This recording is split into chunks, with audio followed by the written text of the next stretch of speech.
Sherlock Holmes by Sir Arthur Conan Doyle. The Man with the Twisted Lip. Isa Whitney, brother of the late Elias Whitney, D.D., principal of the Theological College of St. George's, was much addicted to opium.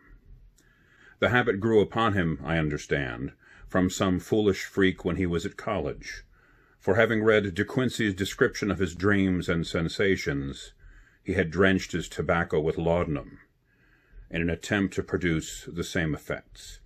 He found, as so many more have done, that the practice is easier to attain than to get rid of, and for many years he continued to be a slave to the drug, an object of mingled horror and pity to his friends and relatives.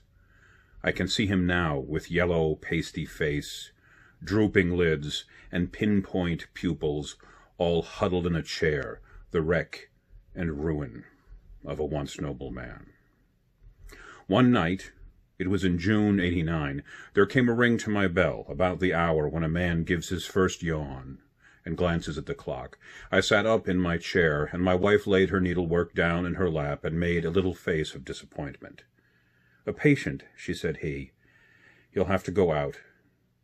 I groaned, for I was newly come back from a weary day. We heard the door open, a few hurried words, and then quick steps upon the linoleum. Our own door flew open, and a lady clad in some dark-colored stuff with a black veil entered the room.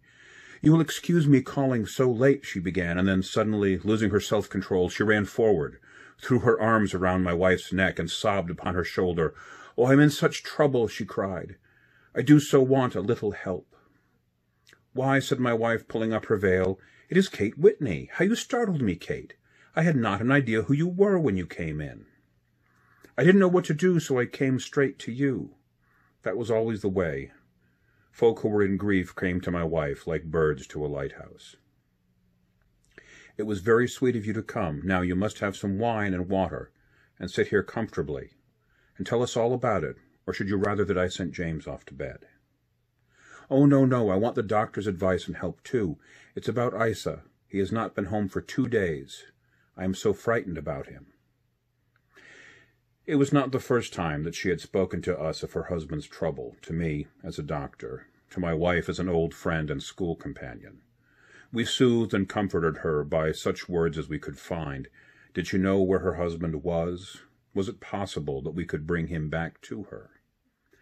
It seems that it was. She had the surest information that of late he had, when the fit was on him, made use of an opium den in the farthest east of the city. Hitherto his orgies had always been confined to one day, and he had come back, twitching and shattered, in the evening. But now the spell had been upon him 48 hours, and he lay there, doubtless among the dregs of the docks, breathing in the poison or sleeping off the effects. There he was to be found, she was sure of it, at the Bar of Gold in the Upper Swanton Lane. But what was she to do? How could she, a young and timid woman, make her way into such a place and pluck her husband out from among the ruffians who surrounded him? There was the case, and of course there was but one way out of it. Might I not escort her to this place? And then, as a second thought, why should she come at all? I was Isa Whitney's medical adviser, and as such I had influence over him. I could manage it better if I were alone. I promised her on my word that I would send him home in a cab within 2 hours, if he were indeed at the address which she had given me. And so in 10 minutes I had left my armchair and cheery sitting-room behind me, and was speeding eastward in a hansom on strange errand, as it seemed to me at the time, though the future only could show how strange it was to be. But there was no great difficulty in the first stage of my adventure. Upper Swanton Lane is a vile alley, lurking behind the high wharves, which line the north side of the river to the east of London Bridge. Between a slop shop and a gin shop, approached by a steep flight of steps, leading down to a black gap like the mouth of a cave, I found the den of which I was in search. Ordering my cab to wait, I passed down the steps, worn hollow in the center by the ceaseless tread of drunken feet, and by the light of a flickering oil lamp above the door I found the latch and made my way into a long, low room, thick and heavy with the brown opium smoke, and terraced with wooden berths, like the forecastle of an emigrant ship. Through the gloom one could dimly catch a glimpse of bodies lying in strange, fantastic poses.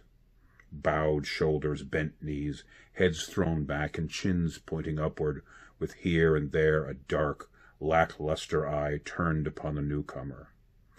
Out of the black shadows there glimmered little red circles of light, now bright, now faint, as the burning poison waxed or waned in the bowls of metal pipes.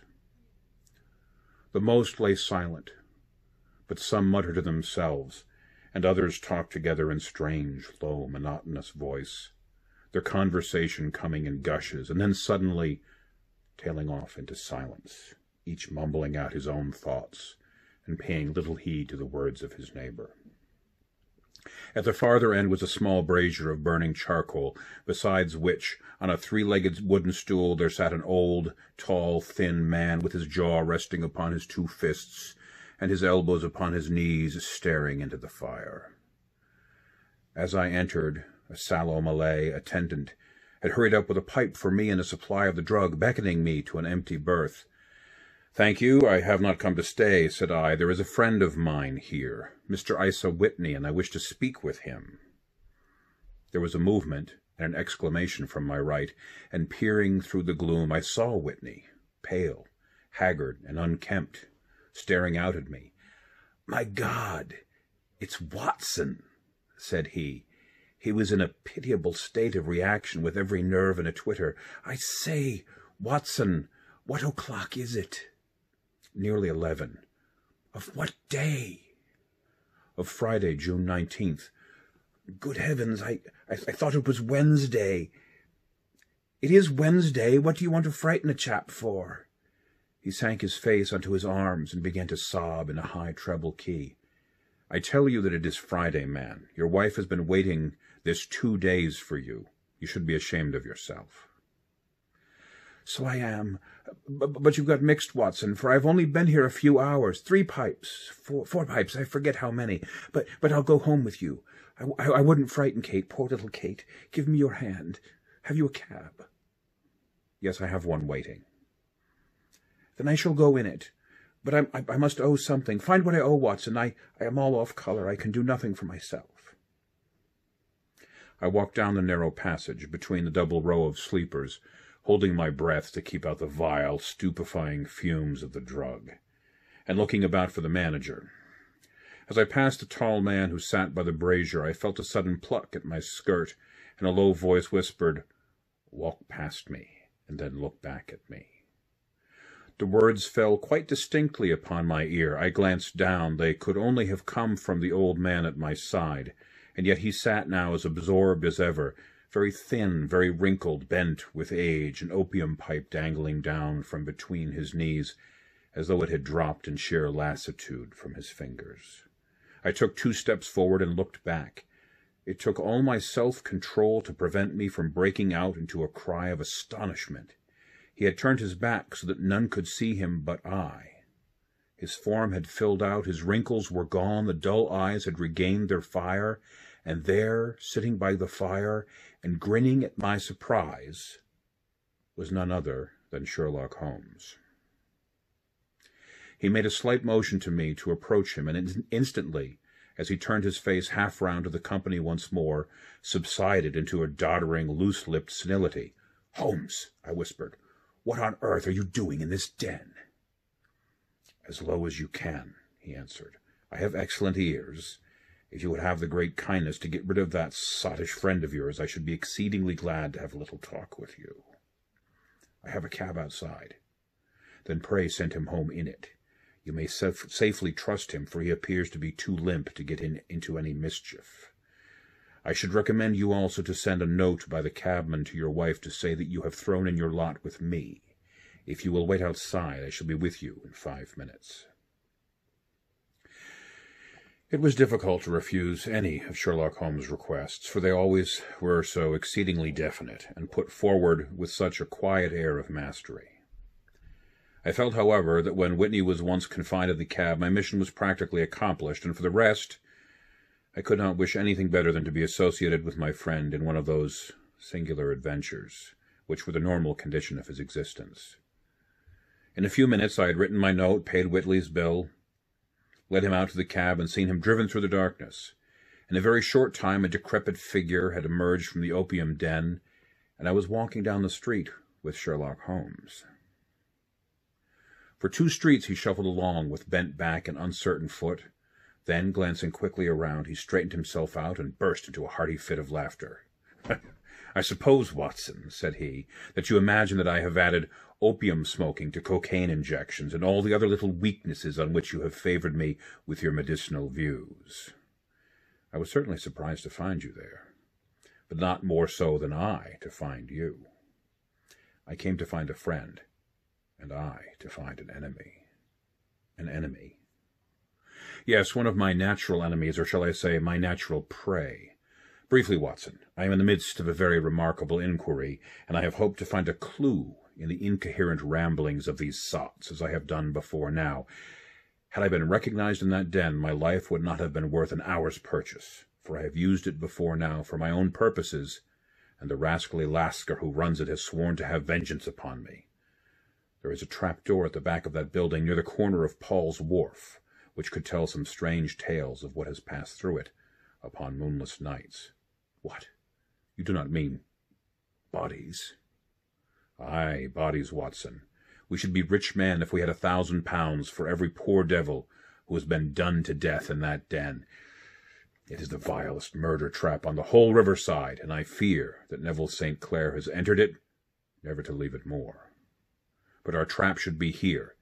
He put his 2 forefingers between his teeth and whistled shrilly, a signal which was answered by a similar whistle from the distance, followed shortly by the rattle of wheels and the clink of horses' hoofs. "Now, Watson," said Holmes, as a tall dog-cart dashed up through the gloom, throwing out 2 golden tunnels of yellow light from its side lanterns. "You'll come with me, won't you?"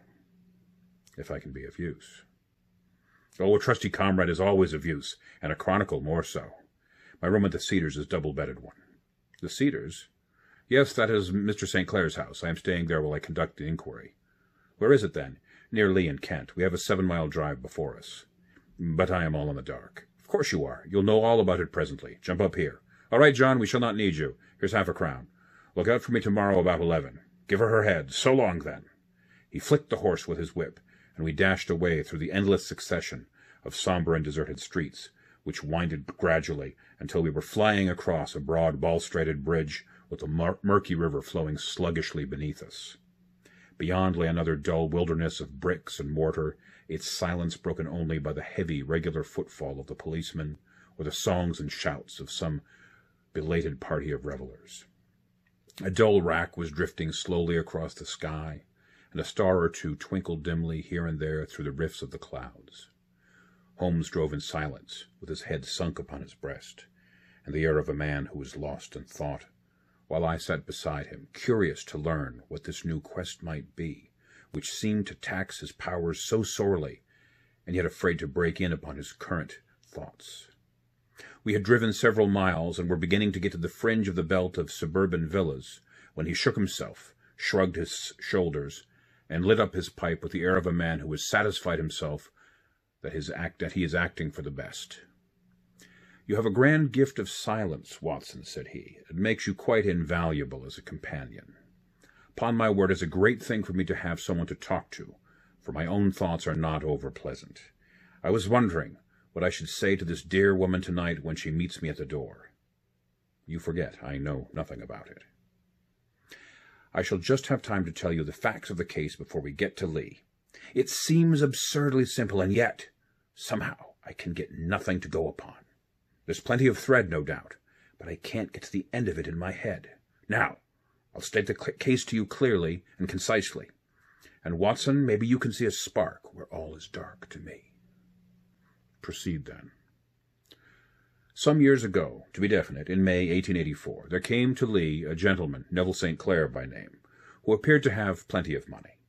He took a large villa, laid out the grounds very nicely, and lived generally in good style. By degrees he made friends in the neighborhood, and in 1887 married the daughter of a local brewer, by whom he now has 2 children. He had no occupation, but was interested in several companies, and went into town as a rule in the morning, returning by the 5:14 from Cannon Street every night. Mr. St. Clair is now 37 years of age, is a man of temperate habits, a good husband, an affectionate father, and a man who is popular with all who know him. I may add that his whole debts at the present moment, as far as we have been able to ascertain, amount to £88 10s, while he has £220 standing to his credit in the Capital and Counties Bank. There is no reason, therefore, to think that money troubles have been weighing upon his mind. Last Monday, Mr. Neville St. Clair went into town rather earlier than usual, remarking before he started that he had 2 important commissions to perform, and that he would bring his little boy home a box of bricks. Now, by the merest chance, his wife received a telegram upon that same Monday, very shortly after his departure, to the effect that a small parcel of considerable value, which she had been expecting, was waiting for her at the offices of the Aberdeen Shipping Company. Now, if you are well up in London, you will know that the street and the office of the company is Fresno, which branches out of Upper Swanton Lane, where you found me tonight. Mrs. St. Clair had her lunch, started for the city, did some shopping, proceeded to the company's office, got her packet, and found herself at exactly 4:35 walking through Swanton Lane on her way back to the station. Have you followed me so far? It is very clear. If you remember, Monday was an exceedingly hot day, and Mrs. St. Clair walked slowly, glancing about in the hope of seeing a cab, as she did not like the neighborhood in which she found herself. While she was walking in this way down Swanton Lane, she suddenly heard an ejaculation or cry, and was struck cold to see her husband looking down at her and, it seemed to her, beckoning to her from a second-floor window. The window was open, and she distinctly saw his face, which she described as being terribly agitated. He waved his hands frantically to her, and then vanished from the window so suddenly that it seemed to her that he had been plucked back by some irresistible force from behind. One singular point which struck her quick feminine eye was that although he wore some dark coat, such as he had started to town in, he had on neither collar nor necktie. Convinced that something was amiss with him, she rushed down the steps, for this house was none other than the opium den in which you found me tonight, and running through the front room, she attempted to ascend the stairs which led to the first floor. At the foot of the stairs, however, she met this Lascar scoundrel of whom I have spoken, who thrust her back, aided by a Dane who acts as assistant there, pushed her out into the street. Filled with the most maddening doubts and fears, she rushed down the lane, and by rare good fortune met in Fresno Street a number of constables with an inspector, all on their way to their beat. The inspector and 2 men accompanied her back, and in spite of the continued resistance of the proprietor, they made their way to the room in which Mr. St. Clair had last been seen. There was no sign of him there. In fact, the whole of that floor there was nowhere to be found, save a crippled wretch of hideous aspect, who it seems made his home there. Both he and the Lascar stoutly swore that no one else had been in the front room during the afternoon. So determined was their denial that the inspector was staggered and had almost come to believe that Mrs. St. Clair had been deluded, when with a cry she sprang at a small deal box which lay upon the table and tore the lid from it. Out there fell a cascade of children's bricks. It was the toy which he had promised to bring home. This discovery, and the evident confusion which the cripple showed, made the inspector realize that the matter was serious. The rooms were carefully examined, and results all pointed to an abominable crime. The front room was plainly furnished as a sitting room, and led into a small bedroom which looked out upon the back of one of the wharves. Between the wharf and the bedroom window is a narrow strip, which is dry at low tide, but is covered at high tide with at least 4½ feet of water. The bedroom window was a broad one, and opened from below. On examination, traces of blood were to be seen upon the window-sill, and several scattered drops were visible upon the wooden floor of the bedroom. Thrust away behind a curtain in the front room were all the clothes of Mr. Neville St. Clair, with the exception of his coat. His boots, his socks, his hat, and his watch, all were there. There were no signs of violence upon any of these garments, and there were no other traces of Mr. Neville St. Clair. Out of the window he must apparently have gone, for no other exit could be discovered, and the ominous bloodstains upon the sill gave little promise that he could save himself by swimming, for the tide was at its very highest at the moment of the tragedy. And now, as to the villains who seemed to be immediately implicated in the matter. The Lascar was known to be a man of the vilest antecedents, but as by Mrs. St. Clair's story he was known to have been at the foot of the stair within a very few seconds of her husband's appearance at the window, he could hardly have been more than an accessory to the crime. His defense was one of absolute ignorance, and he protested that he had no knowledge as to the doings of Hugh Boone, his lodger, and that he could not account in any way for the presence of the missing gentleman's clothes. So much for the Lascar manager. Now, for the sinister cripple who lives upon the second floor of the opium den, and who was certainly the last human being whose eyes rested upon Neville St. Clair. His name is Hugh Boone, and his hideous face is one which is familiar to every man who goes much to the city. He is a professional beggar, though in order to avoid the police regulations he pretends to a small trade in wax vestas.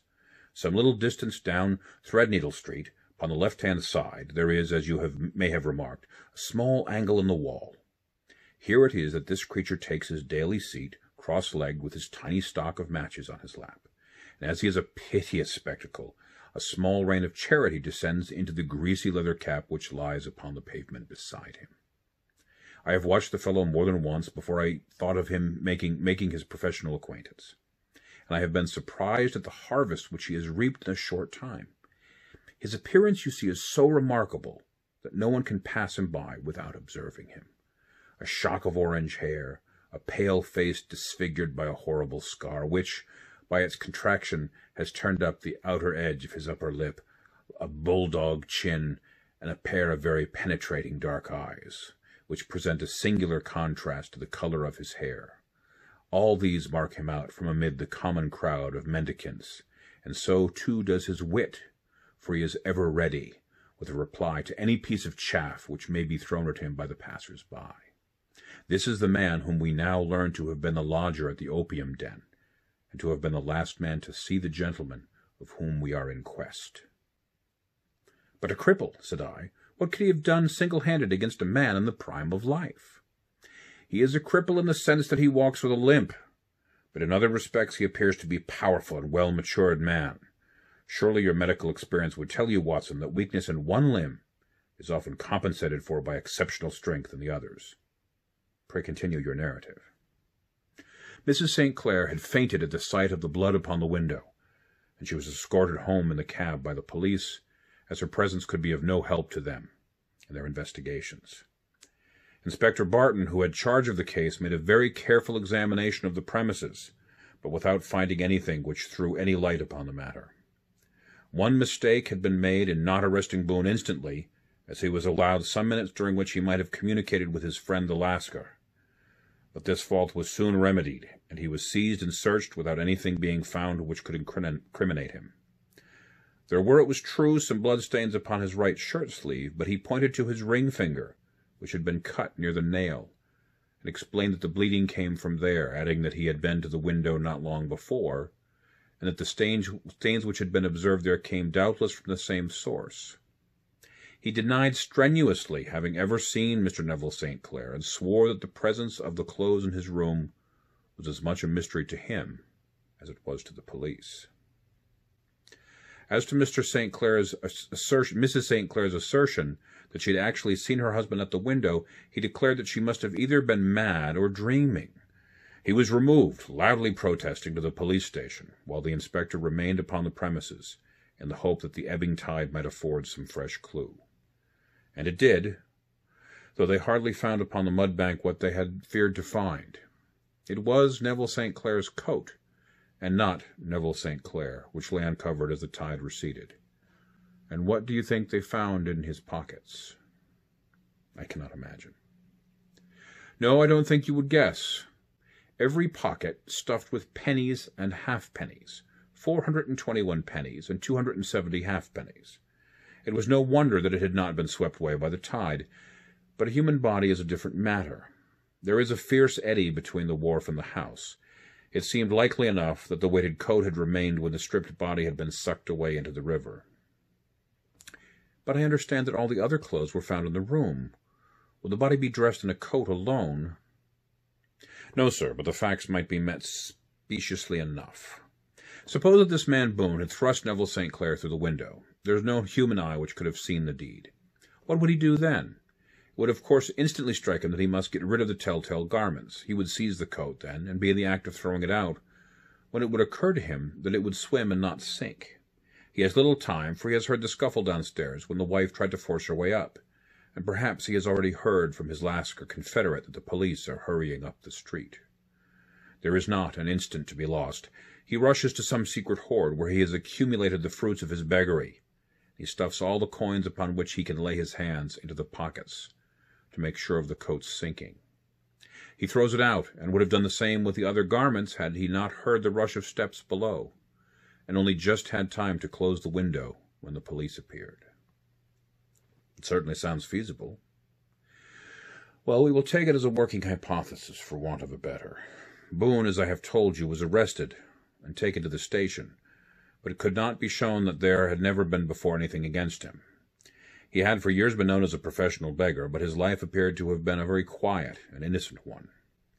There the matter stands at present, and the questions which have to be solved, what Neville St. Clair was doing in the opium den, what happened to him when there, where is he now, and what Hugh Boone had to do with his disappearance, are all as far from a solution as ever. I confess that I cannot recall any case within my experience which looked at the first glance so simple, and yet which presented such difficulties. While Sherlock Holmes had been detailing this singular set of events, we had been whirling through the outskirts of the great town until the last straggling houses had been left behind, and we rattled along with a country hedge upon either side of us. Just as he finished, however, we drove through 2 scattered villages where a few lights still glimmered in the windows. "We are on the outskirts of Lee," said my companion. "We have touched on the 3 English counties in our short drive, starting in Middlesex, passing over an angle of Surrey, and ending in Kent. See that light among the trees? That is the Cedars, and beside that lamp sits a woman whose anxious ears have already, I have little doubt, caught the clink of our horses' feet." "But why are you not conducting the case from Baker Street?" I asked. "Because there are many inquiries which must be made out here. Mrs. St. Clair has most kindly put 2 rooms at my disposal. You may rest assured that she will have nothing but a welcome for my friend and colleague. I hate to meet her, Watson, when I have no news of her husband, but here we are. Whoa there, whoa." We had pulled up in front of a large villa which stood within its own grounds. A stable boy had run out to the horse's head, and springing down, I followed Holmes up the small, winding gravel drive which led to the house. As we approached, the door flew open, and a little blonde woman stood in the opening, clad in some sort of light mousseline de soie, with a touch of fluffy pink chiffon at her neck and wrists. She stood with her figure outlined against the flood of light, with one hand upon the door, one half raised in her eagerness, her body slightly bent, her head and face protruded, with eager eyes and parted lips, a standing question. "Well?" she cried. "Well?" And then, seeing that there were 2 of us, she gave a cry of hope, which sank into a groan as she saw that my companion shook his head and shrugged his shoulders. "No good news?" "None." "No bad?" "No." "Well, thank God for that. But come in. You must be weary, for you have had a long day. This is my friend Dr. Watson. He has been of most vital use to me in several of my cases, and a lucky chance has made it possible for me to bring him out and associate him with this investigation." "I am delighted to see you," said she, pressing my hand warmly. "You will, I am sure, forgive anything that may be wanting in our arrangements, when you consider the blow which has come so suddenly upon us." "My dear madame," said I am an old campaigner, and if I were not, I can very well see that no apology is needed. If I can be of any assistance, either to you or to my friend here, I shall indeed be happy." "Now, Mr. Sherlock Holmes," said the lady as we entered a well-lit dining-room, upon a table of which a cold supper had been laid out, "I should very much like to ask you 1 or 2 plain questions, to which I beg that you will give a plain answer." "Certainly, madame." "Do not trouble about my feelings. I am not hysterical, nor given to fainting. I simply wish to hear your real opinion. Upon what point? In your heart of hearts, do you think that Neville is alive? Sherlock Holmes seemed to be embarrassed by the question. Frankly now, she repeated, standing upon the rug and looking keenly down at him as he leaned back in a basket chair. Frankly then, madame, I do not. You think he is dead? I do. Murdered? I don't say that. Perhaps.